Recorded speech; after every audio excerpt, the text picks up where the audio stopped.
mais um bloco de direitos humanos, carreiras policiais, professor Diogo Medeiros, trabalha e confia, teoria geral dos direitos humanos. Estamos agora no tópico 1.4, dentro do ponto 1, teoria geral dos direitos humanos, tópico 1.4, estrutura normativa. Eu só coloquei esse tópico aqui de estrutura normativa porque vem em diversos editais, tá? Só que eu vou pormenorizar isso posteriormente quando falar de sistemas de proteção, quando falar dos tratados internacionais na Constituição Federal. Tranquilo. O que significa isso aqui? Os direitos humanos, então, o direito internacional dos direitos humanos é um fenômeno pós-Segunda Guerra Mundial. Por quê? Nas duas grandes guerras mundiais do século XX, nós tivemos a barbárie, o caos instalado, a descartabilidade do ser humano.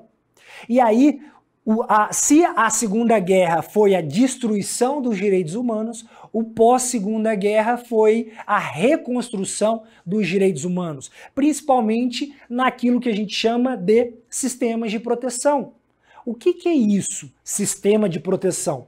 Sistema de proteção é um conjunto de tratados internacionais que surgem pós-Segunda Guerra Mundial. Então, olha só, guerra terminou em 1945. Segunda Guerra, de 1939 a 1945. E aí, em 45, a gente tem a Carta de São Francisco, que é a carta que inaugura a ONU, a Organização das Nações Unidas. A Organização das Nações Unidas, então, ela é inaugurada em 1945 pela ONU, posteriormente, 3 anos depois, com a Declaração Universal de Direitos Humanos, e hoje conta com 193 Estados-membros. Tá? É o maior sistema de proteção que nós temos. É o sistema de proteção que a gente chama como sistema global ou onusiano. Deixa eu botar em preto que fica melhor. Sistema global ou sistema onusiano. Onusiano porque é onde existe, obviamente, a ONU. É o sistema global. Tá? E aí vem então o surgimento da ONU e diversos tratados internacionais de direitos humanos, dos quais os países signatários da ONU são partes. Posteriormente, nesse mesmo contexto, na verdade, surgem sistemas regionais para atender peculiaridades locais. Hoje nós temos o sistema regional americano, que é o nosso, o sistema regional africano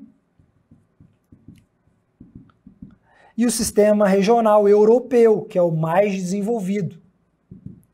O nosso sistema, por óbvio, o sistema regional americano, ele também surge pós-Segunda Guerra Mundial, em 1948, com a Carta da Organização dos Estados Americanos. Então, nós temos dentro desses sistemas de proteção, olha aqui, ó, nós temos normas, nós temos órgãos e nós temos mecanismos.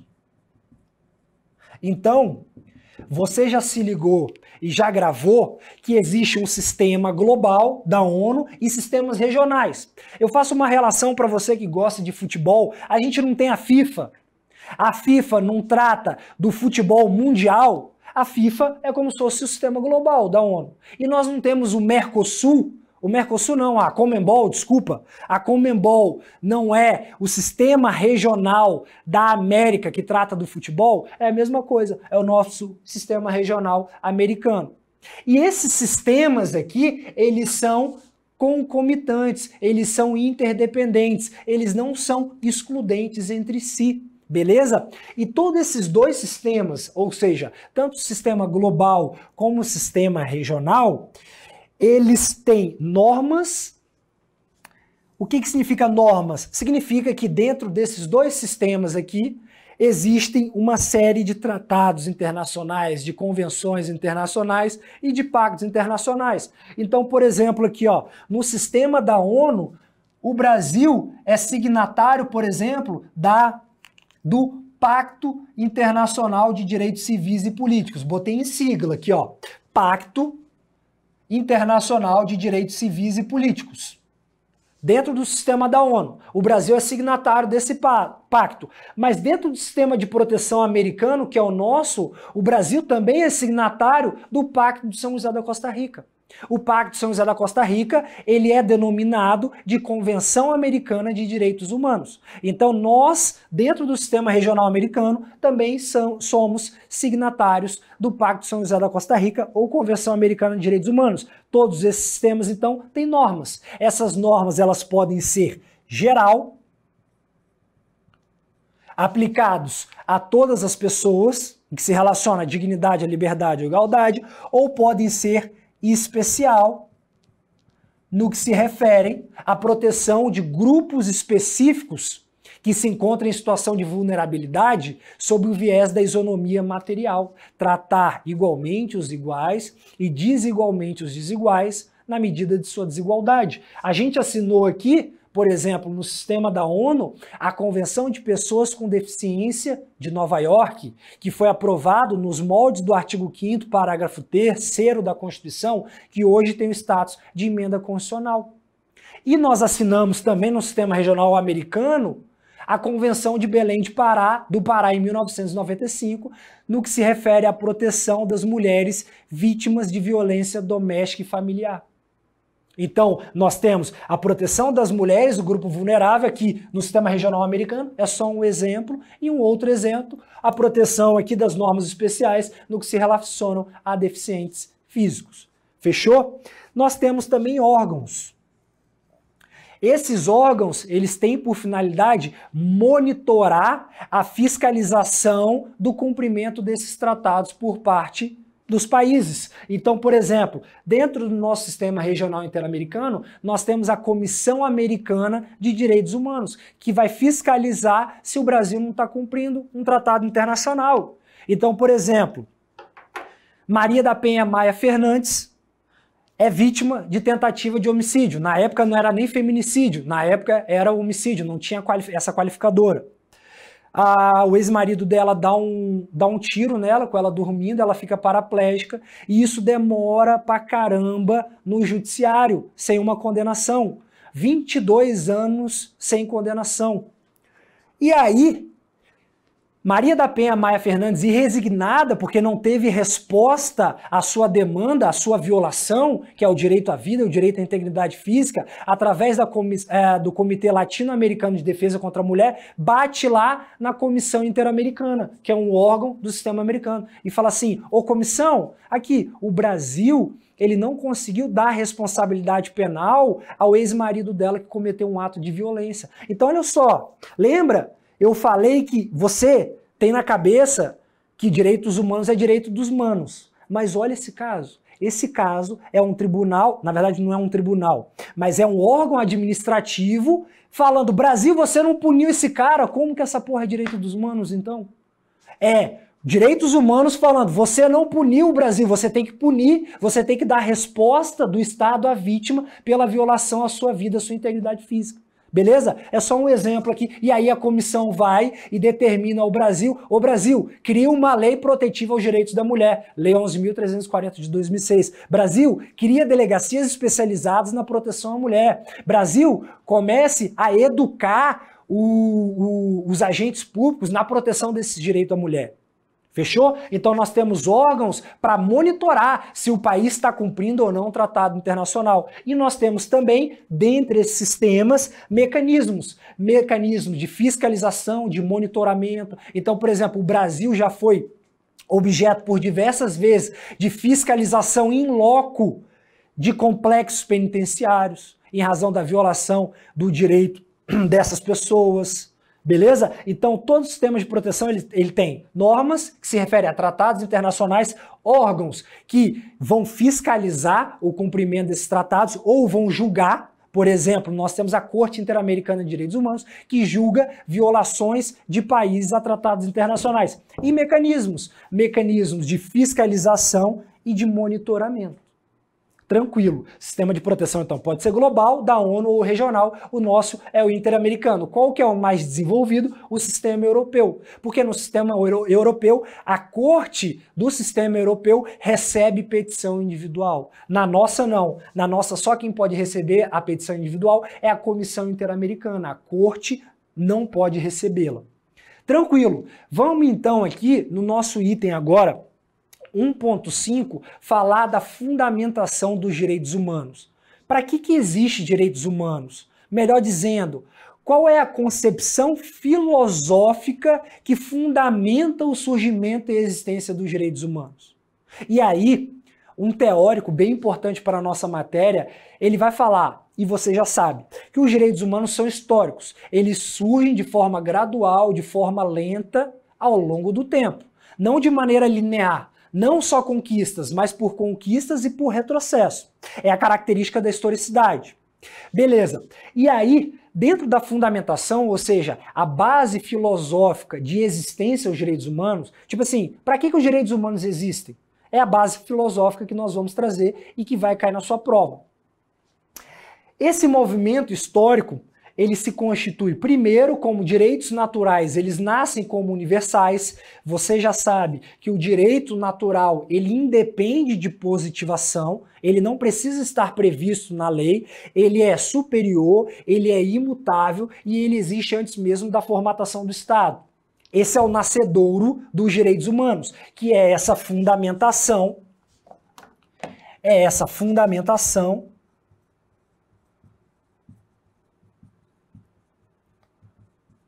jusnaturalista.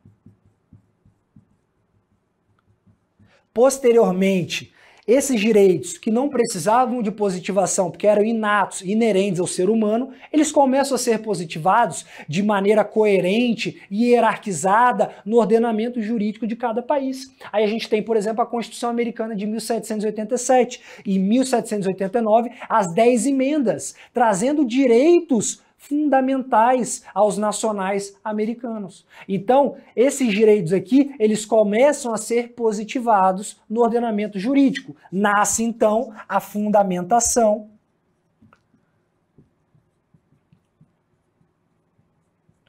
positivista. Posteriormente, leia-se, pós-Segunda Guerra Mundial, esses direitos que só eram introduzidos na Constituição Federal, então eu só tinha direito porque eu era nacional do país.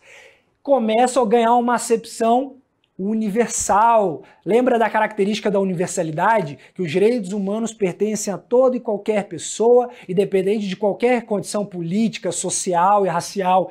E aí esses direitos, eles começam a ser internalizados para além do ordenamento jurídico. Começam a ser previstos, vem comigo aqui, volta comigo aqui, em tratados internacionais, dentro do sistema global e do sistema regional. Então agora, pós-Segunda Guerra Mundial, eu tenho direito não por ser nacional, mas por ser humano, de forma que o Brasil, por exemplo, assinou isso aqui, o Pacto Internacional de Direitos Civis e Políticos. E aí, o Estado, o Brasil, ele tem que respeitar, tem que garantir esse direito e tem que adequar o seu direito interno às disposições que ele mesmo assinou e que se obrigou a cumprir, beleza?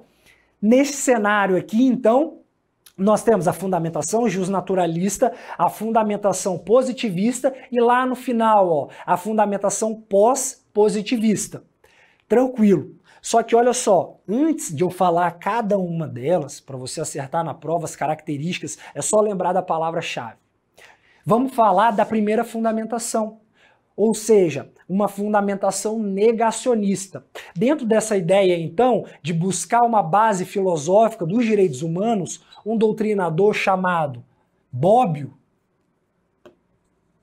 que eu falo direto nele porque ele cai muito em prova, ele vai falar assim, ó, o problema dos direitos humanos não é de fundamentar, falar para que eles existem, para que eles servem, qual que é a base filosófica deles. O problema dos direitos humanos é de efetividade. É muito legal você falar aí, professor, de dignidade da pessoa humana, mas nós temos mais de milhares de pessoas abaixo da linha de pobreza, ganhando menos de $1 por dia. Então, o que precisa não é ficar numa base teórica e abstrato, precisa de respeitar e de cumprir esses direitos na prática. Então, olha só, essa fundamentação negacionista, cuidado, ela não nega a existência dos direitos humanos. É a primeira observação. Não nega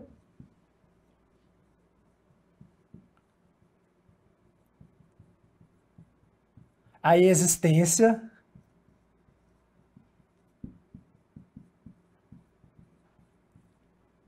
dos direitos humanos.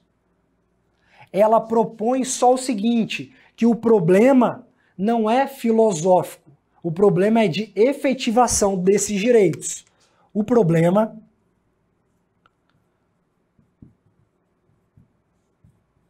dos direitos humanos, para essa corrente, é de efetividade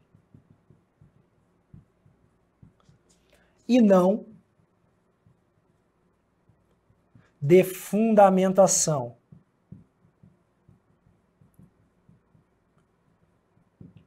Por que que esse doutrinador aqui, o Bobbio, ele vai falar que não tem como fundamentar os direitos humanos? Primeiro porque os direitos humanos, eles constituem uma classe variável. Eles se constituem numa classe variável. Ou seja, eles são altamente mutáveis. Lembra do meu exemplo da propriedade que era sagrada no século XVIII para depois ser condicionada à função social? E depois ele vai falar que não dá para fundamentar porque os direitos eles são heterogêneos. Como assim, professor? Heterogêneos. Significa que primeiro nós temos os direitos civis, as liberdades. Lembra daquela ideia de direito e dever? Para todo direito corresponde a um dever. Então nós temos o direito de liberdade. A esse direito de liberdade corresponde um dever de abstenção, de não agir. Ora, não interfira no meu direito à privacidade, um direito individual, um direito civil. Só que aí, dentro desse direito, também nós temos um direito à prestação, que corresponde a um dever de prestar. Um direito a uma demanda de prestação que corresponde a um dever de prestar. Então eu tenho um direito à educação e agora eu quero do Estado não mais a abstenção das liberdades, lá da privacidade, mas eu quero uma ação do Estado. Então essa classe, essa categoria de direitos, ela é totalmente heterogênea, de forma que a fundamentação dos direitos civis é a abstenção do Estado, de regra. E a fundamentação dos direitos sociais é a ação do Estado e não mais a abstenção. Então, o Bobbio vai falar que não dá para fundamentá-los porque eles são mutáveis, eles são variáveis e esses direitos são heterogêneos. Por hora eu quero que o Estado deixe de agir na minha esfera de privacidade e por hora eu quero que o Estado haja conferindo, por exemplo, direitos sociais, econômicos e culturais. Beleza, fundamentação negacionista, Bobbio, não significa negar a existência dos direitos humanos. Significa, então, que esses direitos precisam ser implementados na prática. Não dá para ficar de mimimi discutindo o porquê do sexo dos anjos. Não, vamos fundamentar isso para positivá-los, para respeitá-los, para garantir esses direitos. Beleza, a próxima fundamentação aqui nasce dessa fundamentação justnaturalista, desses direitos naturais universais. Já na antiguidade, nós vamos ter, por exemplo, Aristóteles falando que o direito posto em Roma, na época, era uma sociedade totalmente avançada, que era regida já pelo princípio da legalidade e sob o viés da democracia direta. Lá, Aristóteles já falava o seguinte: esse direito posto não pode violar um direito natural, que vem de Deus, que vem de uma ordem divina. Então, a fundamentação justnaturalista, ela revela um direito natural. Esse direito, ele é inerente ao ser humano,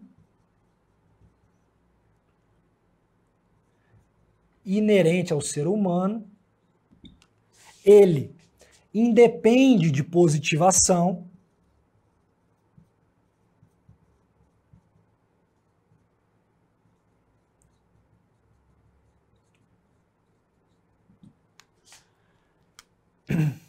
e ele é superior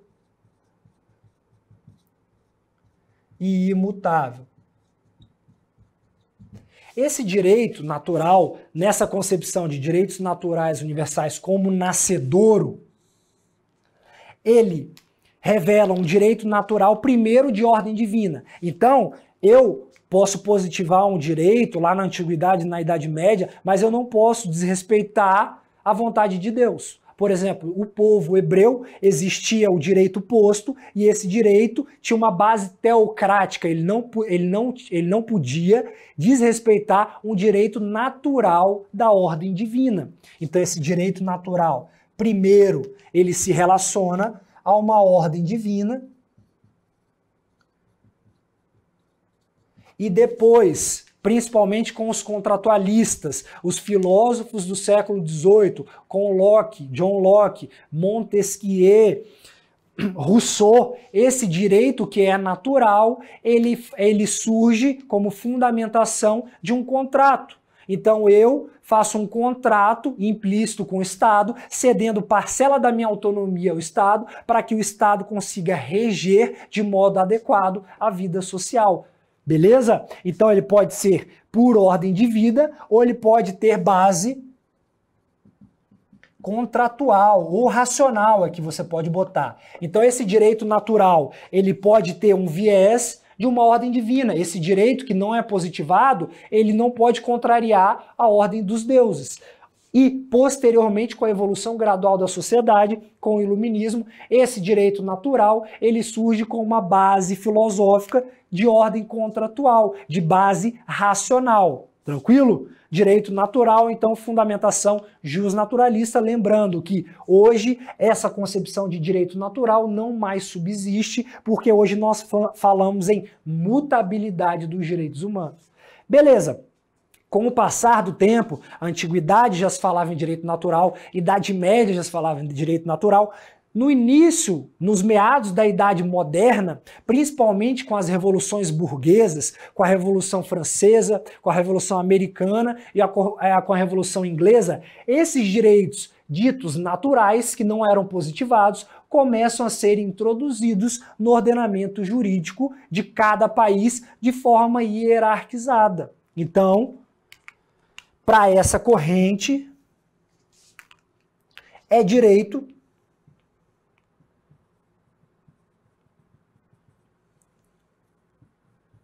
o que está escrito na lei.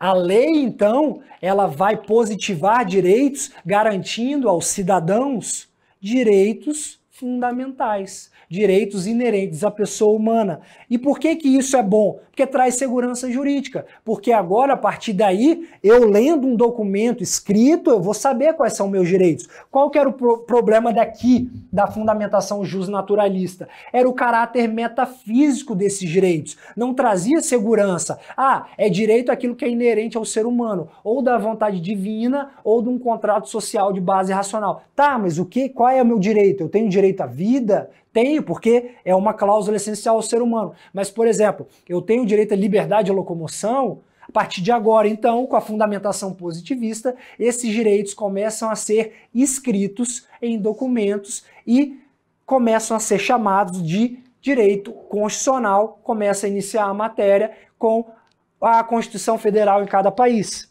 Só que aí, qual que era o problema? Aqui, na teoria jusnaturalista, você já viu o problema, o caráter metafísico desses direitos, não eram positivados, o que trazia uma insegurança jurídica. No positivismo, esses direitos começam a ser introduzidos na Constituição Federal de cada país. Qual que é o problema do positivismo? O chamado positivismo nacionalista. Olha só, o que é esse positivismo nacionalista? Positivismo nacionalista era a ideia de soberania absoluta. Porra, eu fazia o que eu queria no meu estado só pelo fato de positivar. E aí nós vamos ver na afirmação histórica, nós temos o período de crise em 1929 com a queda da Bolsa de Valores, uma crise econômica fodida na Europa e nos Estados Unidos, e começa a crescer o quê? Regimes totalitários. Na União Soviética, socialismo. Na Alemanha, nazismo. Na Itália, fascismo. E aí, eles começaram a colocar na lei positivismo uma ideia de superioridade de raça, uma ideia de extermínio de judeu. Isso estava na lei. Olha que merda. Por quê?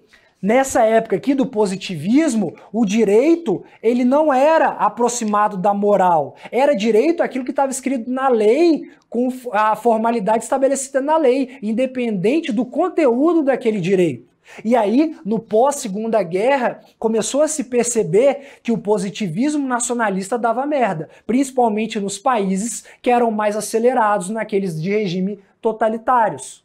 Beleza? Tanto é, olha que interessante, que no pós-Segunda Guerra Mundial, no Acordo de Londres de 1945, surgiu o Tribunal de Nuremberg. Lembra o Tribunal de Nuremberg, que julga os indivíduos violadores da Segunda Guerra dos nazistas lá? E o que o nazista fundamenta como defesa no Tribunal de Nuremberg?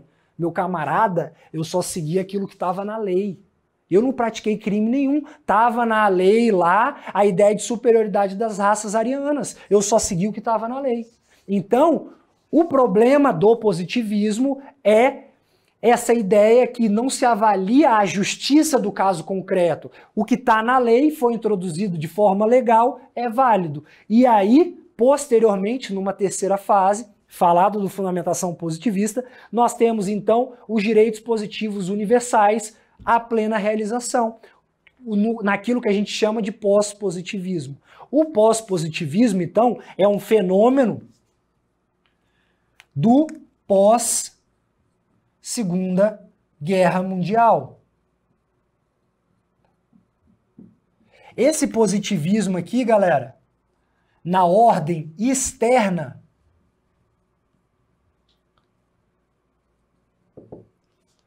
nós chamamos esse pós-positivismo aqui na ordem externa, na ordem mundial, de internacionalização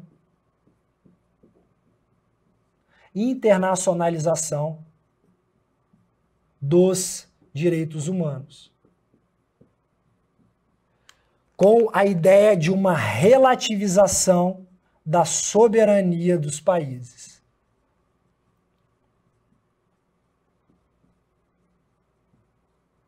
Porque agora os países não podem tudo mais. Os países têm que respeitar tratados internacionais, já que esse país é signatário da ONU. E aí, eu não posso mais positivar qualquer coisa, porque eu tenho que respeitar, eu tenho que garantir um tratado internacional da qual eu seja parte. A internacionalização dos direitos humanos é um fenômeno da ordem externa no pós-Segunda Guerra Mundial. E na ordem interna, dentro da Constituição Federal de cada país? Na ordem interna,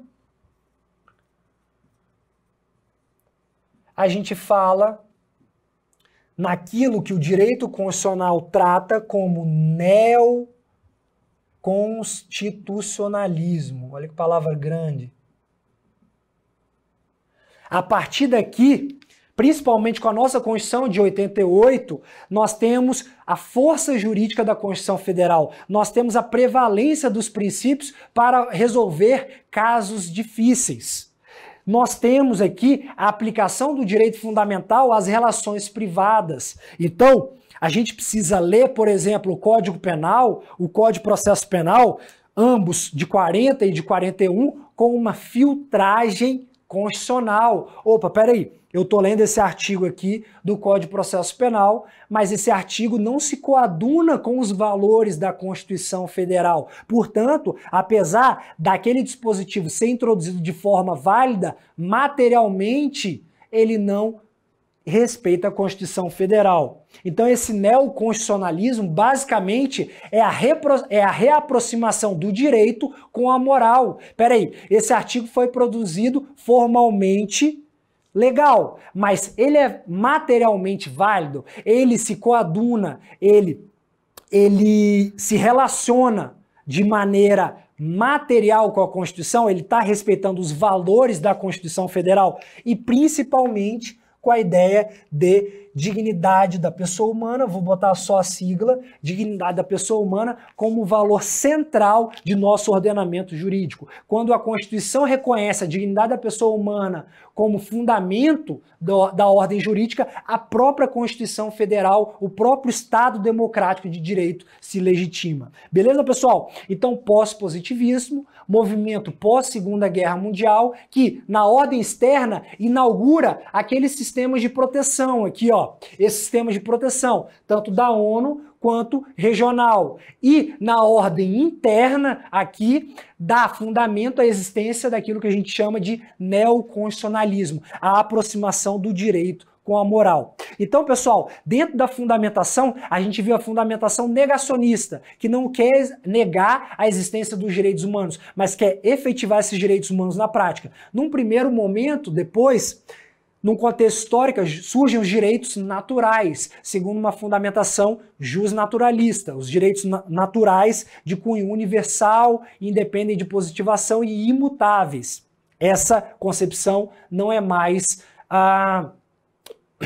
mais trazida hoje como regra. Hoje os direitos humanos são mutáveis. Depois da fundamentação justnaturalista, que tinha um problema, insegurança jurídica, não estava na lei. Vem o positivismo jurídico com a introdução das leis e aí traz segurança jurídica, com o ordenamento jurídico hierarquizado. Só que teve um problema também, principalmente na Segunda Guerra Mundial, diante de um positivismo nacionalista. Eu só tinha direito por ser nacional daquele país e a restrição a direitos fundamentais eram respeitados pelos agentes públicos, o que resultou, por exemplo, no nazismo e na ideia de 11 milhões de judeus mortos.